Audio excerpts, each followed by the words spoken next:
Hey everyone, I just out in the bush with old Pete Sullivan here, and it's oil change time. So we're in the middle of nowhere with some old, I guess it's like a old log sort maybe, I don't know, no idea actually.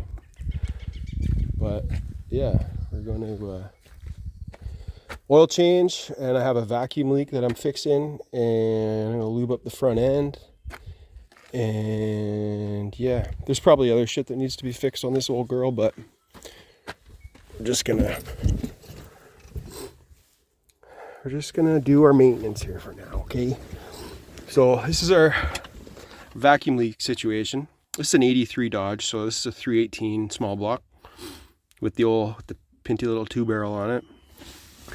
And interestingly, the previous owner put this HEI or whatever type distributor on here, and my vacuum advance, there's a big hole right here from it rubbing on the doghouse.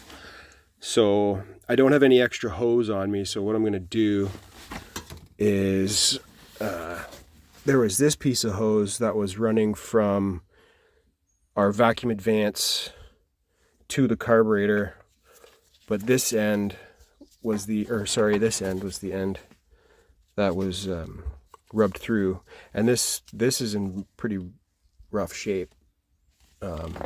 So what I'm going to do is, this used to have like I guess a air pump system for emissions or whatever, but it's been disconnected. They've got a plate on it here, and it's been removed off the intake, so I don't need the vacuum line that goes to that, so I'm going to steal it. And then there's a one-way check valve here that was hooked up to it, so vacuum can only pass through, or air can only pass through one way, almost like a diode. And I think the reason that they do that is so something doesn't fluctuate with the throttle. Once it gets idle vacuum, it'll hold that idle vacuum. I believe that's what it's for. Anyway, so I just snipped off the little tit on the end of it because we're not going to need this guy anymore. And I'm going to use it to join two vacuum lines so that I'll be able to reach this without it being too short. So once we get that all hooked up, I got to try and make sure that the doghouse isn't going to continue rubbing on it. So I'll have to rig something up. I don't want to mess with the timing or turn the distributor or anything at all, because I don't have a timing light. And I mean, the engine runs okay. It's got a vacuum leak at the brake booster right now, so it hesitates a lot from a stop.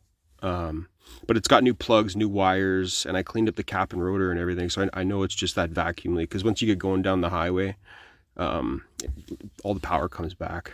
All 160 horsepower or whatever this thing makes. But anyway, so yeah, that's that. I'm just recording this because I thought it might help somebody if you're ever in a situation, you're out in the bush, and there's things you can do, right, if you get a little creative. But yeah, so I'm going to continue my work here, and talk to you guys later. Peace.